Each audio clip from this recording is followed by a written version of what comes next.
All right, bookshelf tour. Last time we got to actually go through big, solid, gigantic thumper that I'd actually read. I'd read all of, read thoroughly and really enjoyed and sunk into. And now let's get back to the usual program of books that I have that I haven't actually reread yet.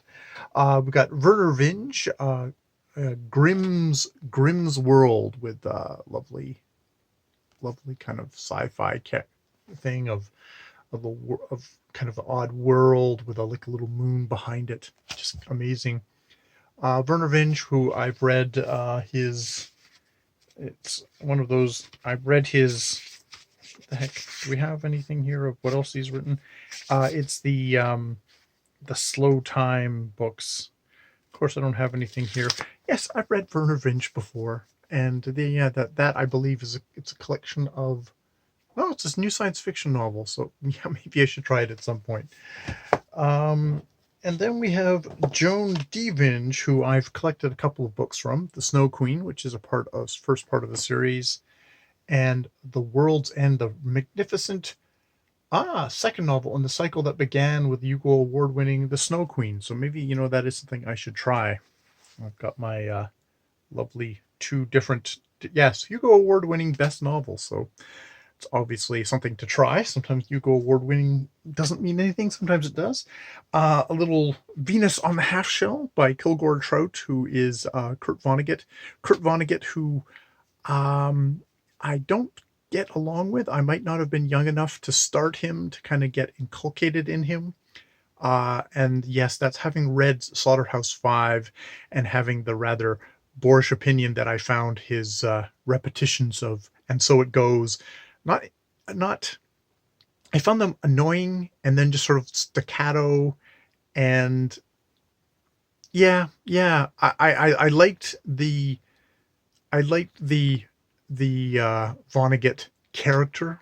I stress character at the beginning and end of the novel, that voice, but I found kind of the pulpy stuff in between not convincing coming out of Vonnegut's mouth, which is funny coming from a guy who actually reads a lot of pulp fiction and enjoys myself. But I guess I could feel it was getting used for literary reasons.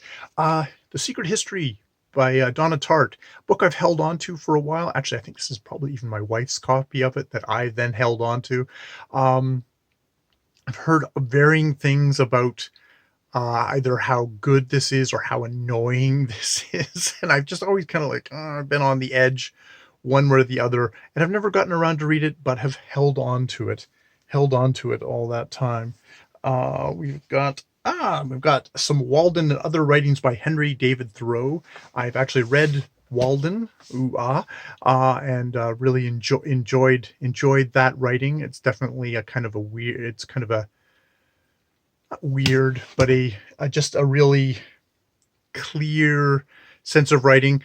It's a man alone in the woods, down and the whole canard of, well, it was more mentally alone because he did have his mom down the road to help do his washing, which kind of cuts him down to size, but his writing probably holds him up there. So yeah, definitely. We've got a little bit more of E.B. White. This is an E.B. White that every once in a while I pick up and I read an essay from, and then I put it back down again, which is his One Man's Meat, which is a bunch of his essays, and he's quite the essayist. Other than being the author of Charlotte's Web, he is he was better known probably in his time, I think, as a essayist, and also Strunk and White, the style guide, and all that sort of stuff.